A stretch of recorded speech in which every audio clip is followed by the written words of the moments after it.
The ambulance siren screamed through my skull, a relentless wail that drowned out the world, but his hands, steady, warm, impossibly calm, held me together. I was bleeding out, my vision blurring at the edges. Yet all I could focus on was the stranger in the paramedic uniform, his blue eyes locking onto mine like he could will me to stay alive. That night, in the back of that ambulance, something happened that I can't shake, even now, years later. My name is Ethan Carter, and I was 24, a graphic designer scraping by in a small New England town when my life unraveled. It was a Friday night, late October, the kind of crisp evening where the air smells of wood smoke and possibility. I'd been in a bar with friends, laughing over cheap beers, when a drunk driver plowed through the intersection I was crossing. The impact was a blur, screeching tires shattering glass, and then pain, sharp and all-consuming, as I hit the pavement. I remember the cold asphalt against my cheek, the taste of blood, and the crowd's murmurs fading into a distant hum. Then he appeared. His name tag read James. Blonde hair peeked from under his cap, and his face, though focused, carried a softness that didn't belong in chaos. "Stay with me, Ethan," he said, his voice cutting through the fog. He knelt beside me, checking my pulse, his fingers firm yet gentle. I tried to speak, but my words were a garbled mess. "Don't talk," he said, his eyes meeting mine again. "I've got you." And somehow I believed him. The ambulance ride was a haze of flashing lights and beeping monitors. James worked fast, bandaging my leg where the bone had snapped, his hands moving with a precision that felt like art. But it wasn't just his skill that kept me tethered to consciousness. It was the way he talked to me. "You're gonna be fine, Ethan. Tell me about yourself. Got a favorite band?" His voice was steady, like a lifeline, pulling me back from the edge. I mumbled something about Radiohead, and he grinned. "Good taste. Keep talking, man." I don't know how long we went on like that, him asking questions, me clinging to his words, but it felt like he was saving me in more ways than one. At the hospital, they wheeled me into surgery, and James disappeared into the night. I woke up hours later, my leg in a cast, my head pounding, but my thoughts were on him. Those eyes, that voice, the way his presence had made the world feel less terrifying. I didn't know if I'd ever see him again, but I knew I needed to. Something about that night had shifted inside me, like a door I didn't know existed had been cracked open. Days turned into weeks, and recovery was slow. My apartment became a prison of crutches and painkillers, my freelance work piling up as I struggled to focus. But James haunted me.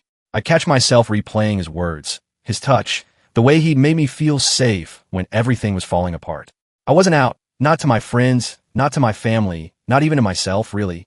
Growing up in a small town, I'd buried those feelings deep, convincing myself they were just a phase. But now, they were clawing their way to the surface, and I couldn't ignore them. I started asking around, casually at first, about the paramedic who'd saved me. My friends thought I was just grateful, but it was more than that. I tracked down the ambulance company, called the hospital, even checked social media for a James who fit the description. Nothing. He was a ghost, a fleeting moment in my life that refused to fade. I began to wonder if I'd imagined the connection, if the trauma had warped my memory into something it wasn't. We talked for a few minutes, awkward at first, but his warmth put me at ease. He asked how I was healing, and I asked about his work. Before I knew it, I was blurting out an invitation to grab coffee sometime. He hesitated, just for a second, then nodded. "Yeah, I'd like that."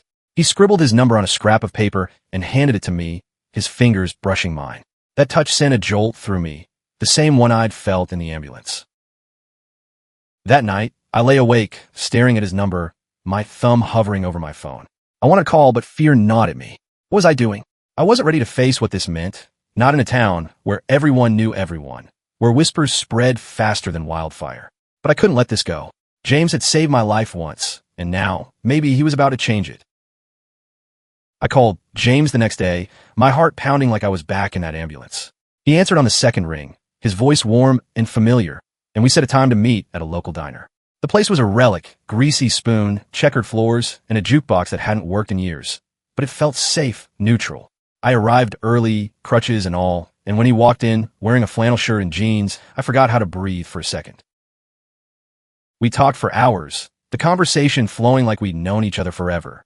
He told me about his life as a paramedic, the long shifts, the lives saved, and the ones he couldn't. I shared stories of my art, my dreams of moving to a bigger city, maybe Boston or New York. There was a spark between us, undeniable, but neither of us named it. Not yet. When we parted, he hugged me. Quick, but enough to make my skin hum, and promised to text. We started meeting regularly, always under the guise of catching up. Coffee turned into dinners, then long walks through the park as my leg healed. Each time, I felt myself falling deeper, but I was terrified. I never let myself feel this way about a guy before, and the weight of it was crushing. James seemed to sense it, never pushing, but his glances lingered longer, his smile softer. One night, as we sat on a bench under a canopy of stars, he reached for my hand. I froze, but I didn't pull away. "Ethan," he said quietly, "you don't have to hide who you are. Not with me." Those words broke something open inside me. I told him everything. How I'd spent years pretending, how I'd dated girls to fit in, how I'd lied to myself because it was easier. He listened, his hand still in mine, and when I finished, he didn't judge. He just said, "I'm glad you're here." That night, we kissed for the first time, hidden in the shadows of the park. It was soft, tentative, but it felt like coming home. But small towns have eyes. Words started to spread, whispers at the grocery store, sideways glances at the diner. My parents, devout and traditional, began asking pointed questions about my new friend. I brushed them off, but the pressure was mounting. James, too, faced scrutiny. His coworkers teased him about the guy he saved, and I could see the strain in his eyes. We were falling in love, but the world around us was closing in. One night, everything shattered. We were at a local bar, keeping our distance to avoid suspicion, when a group of guys, old high school classmates of mine, started making comments. Loud, crude, meant to cut. I tried to ignore them, but James stood up, his jaw tight. "Let's go," he said, but one of the guys blocked our path. "What's the deal with you two?" he sneered, his breath heavy with whiskey. Before I could react, he shoved James, and chaos erupted. The fight was quick but brutal. James held his own, but I was useless, still limping from my injury. By the time the bouncer broke it up, James had a split lip, and I was shaking with rage and shame. We stumbled outside, and I apologized over and over, but James just pulled me close. "This isn't your fault," he said, his voice fierce. "But we need to be careful." After that, we kept things quieter, meeting in secret, stealing moments where we could. But the secrecy ate at me. I wanted to be open, to hold his hand in public, to tell the world he was mine. James was braver, more open about who he was, but I was still grappling with my identity, caught between love and fear. I started pulling away, canceling plans, making excuses. I could see the hurt in his eyes, but I didn't know how to fix it. Then came the night that changed everything. James was called to a massive accident on the highway, a pileup in the pouring rain. I saw it on news, my stomach twisting as I recognized his ambulance company's logo. I texted him, but no reply came. Hours passed, and panic set in. I drove to the hospital, my legs still aching, and found the ER in chaos. Paramedics, nurses, and doctors rushed around, but James wasn't there. A nurse finally told me he'd been injured. A car had swerved into him while he was helping a victim. I found him in a hospital bed, bruised and bandaged, but alive. Relief flooded me, followed by guilt. I've been pushing him away, scared of what we could be, and now I might have lost him. I sat by his side, holding his hand, not caring who saw. "I'm sorry," I whispered. "I'm done hiding." He smiled, weak but genuine, and squeezed my hand. "Good," he said, "because I'm not going anywhere." James's recovery was slow, but it gave us time to rebuild. I visited him every day, bringing coffee and bad hospital cafeteria food, and we talked about everything, our fears, our dreams, our future.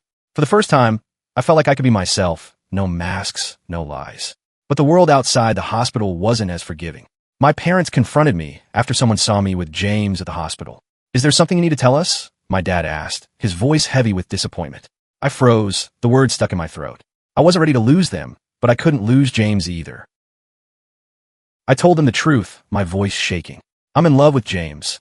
The silence that followed was deafening. My mom cried, my dad walked out, and I felt like I'd shattered their world.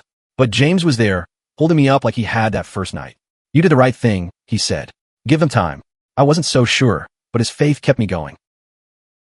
As James healed, we started planning a life together, but the town's judgment grew heavier. Anonymous notes appeared in my mailbox, cruel words, threats to fix me. James's ambulance company got complaints about his lifestyle, and he was passed over for a promotion. We talked about leaving, starting fresh somewhere new, but the idea of running felt like giving up. This was our home, flawed as it was, and we wanted to fight for our place in it. One day, I found an old sketchbook from my accident recovery, filled with drawings I'd done while thinking of James. One was of him in the ambulance, his face lit by the dim glow of the monitors, his hands steady as he worked. I showed it to him, and he was quiet for a long time. "You saw me," he said finally. Even then, that drawing became our anchor, a reminder of how we'd found each other in the worst moment of my life. We decided to take a stand. James organized a community event with his ambulance crew, a fundraiser for local emergency services. I helped design the flyers, pouring my heart into the art. We didn't hide who we were, not when we handed out flyers together, not when we stood side by side at the event. Some people stared, some whispered, but others smiled, shook our hands, thanked us. For every hateful glance, there was a kind word, a spark of hope. The event was a success, but it stirred up more trouble. A local pastor, known for his fire and brimstone sermons, rallied a small group to protest outside James's workplace. They held signs with hateful slogans, and I felt my resolve waver. James, though, was unshaken. "They don't get to define us," he said, pulling me close. That night, we made love in his apartment, the world outside fading away. It was raw, desperate, a promise that we'd face this together. But the pressure didn't let up. My freelance clients started dropping me, citing creative differences, though I knew the real reason. James's hours were cut, and rumors spread that he might be fired. We were being squeezed out, and I could feel the anger building inside me. I wanted to scream, to fight back, but James kept me grounded. "We'll find a way," he said. "We always do." One night, I got a call from my sister, Emily, who'd been my only ally in the family. "Mom and Dad want to talk," she said. My stomach dropped. I hadn't spoken to them since the confrontation, and I wasn't sure I could handle another rejection. But James insisted we go together. "We're a team," he said. So we drove to my parents' house, my hands sweating on the steering wheel. The conversation was tense. My mom admitted she'd been struggling, but said she'd been reading, talking to a counselor, trying to understand. My dad was quieter, his face unreadable, but he didn't walk away this time. "We don't want to lose you," my mom said, tears in her eyes. It wasn't acceptance, not fully, but it was a start. James squeezed my hand under the table, and I felt a flicker of hope. Hope was fragile, but it was enough to keep us going. James went back to work, and I threw myself into my art, channeling the pain and love into every stroke. I started a series of illustrations about our story. Anonymous figures in moments of crisis and connection, their faces hidden, but their emotions raw. I posted them online, not expecting much, but they went viral. Messages poured in from people who saw themselves in our story, who thanked us for showing them they weren't alone. It was overwhelming, humbling, and it gave us strength. But strength didn't shield us from everything. One night, as we walked home from dinner, a truck slowed beside us. A man leaned out, spitting slurs, and before we could react, he threw a bottle. It shattered at our feet, glass spraying everywhere. James pulled me behind him, his body tense, but the truck sped off. We stood there, shaken, the shards glinting under the streetlights. "We can't let them win," James said, his voice steady despite the fear in his eyes. We reported the incident, but the police were dismissive, calling it a random act. Frustration burned through me, but James had an idea. He'd been talking to a lawyer friend about legal protections, about fighting discrimination head-on. We started meeting with local activists, learning about our rights, planning ways to push back. It was exhausting, but it felt like taking control. Meanwhile, my relationship with my parents was thawing. My mom started calling, asking about my art, even about James.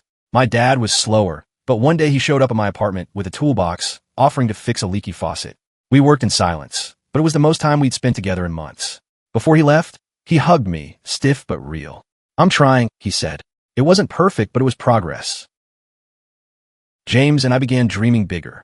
We talked about moving to Boston, where we could be more open, where the art scene was vibrant and the community more accepting.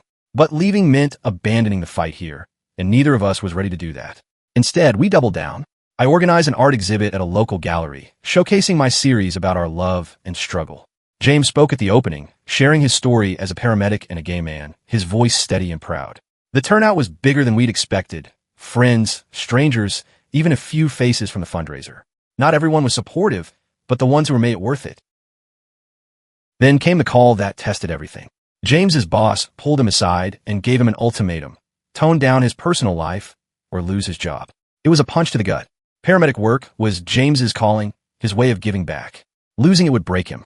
We spent nights arguing. Should he fight, risk everything, or play it safe? I wanted him to fight, but I saw the toll it was taking. "I can't lose you," I told him one night, my voice breaking. He kissed me, fierce and desperate. "You won't," he said, "but I need to do this my way." James decided to fight. He filed a formal complaint, backed by the lawyer and the activists we'd met. The process was grueling: meetings, paperwork, tense waiting. I poured my energy into supporting him, creating art to raise awareness, speaking at community events. The town was divided. Some rallied behind us, others turned colder. But we weren't alone anymore. Friends, neighbors, even strangers stepped up, sharing their own stories, standing with us. One evening, as we sat in the park where we'd first kissed, James turned to me. "If we get through this," he said, "will you marry me?" My heart stopped. I hadn't let myself dream that far, not with everything against us. But looking into his eyes, I knew my answer. "Yes," I said, and we kissed, the world falling away. The fight for James's job dragged on, but we held on, to each other, to hope, to the belief that love could outlast hate. The lawyer built a strong case, citing discrimination laws and gathering testimonies from co-workers who vouched for James's skill and character. The community support grew, with petitions circulating and local businesses displaying rainbow flags in solidarity. It wasn't easy. Every step forward came with backlash, but we were stronger together. My art exhibit became a rallying point. Galleries in nearby cities picked it up, and I started getting commissions again, this time from people who valued my story, not just my skill. My parents even came to one of the shows. My dad stood quietly in front of a painting of two figures embracing in an ambulance, his expression unreadable. Later, he pulled me aside. "I'm proud of you," he said, his voice rough. And I'm trying to understand him, too. It was the closest he'd come to accepting James, and it meant everything. James won his case. The ambulance company backed down, offering him his job with back pay and a public apology. It was a victory, but it didn't erase the scars. We knew the town would never fully be ours, not in the way we wanted. So we made a decision. We'd move to Boston, not to run away, but to build a life where we could be free. We found a small apartment in the city, and I landed a job with a design firm that celebrated my work.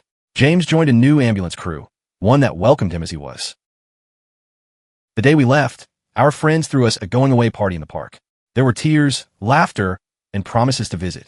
My sister gave me a framed photo of James and me from the fundraiser, our hands intertwined, our smiles defiant. "You two are unstoppable," she said. My parents were there, too, quieter but present. My mom hugged James for the first time, and I saw him blink back tears. In Boston, we built a life that felt like ours. We got married in a small ceremony by the Charles River, surrounded by new friends and a few old ones who'd made the trip. I wore a simple suit, James in his paramedic blues, a nod to how we'd met. When we said our vows, I thought back to that night in the ambulance, when his voice had pulled me through the dark. "You saved me," I told him, my voice breaking. He smiled, his eyes shining.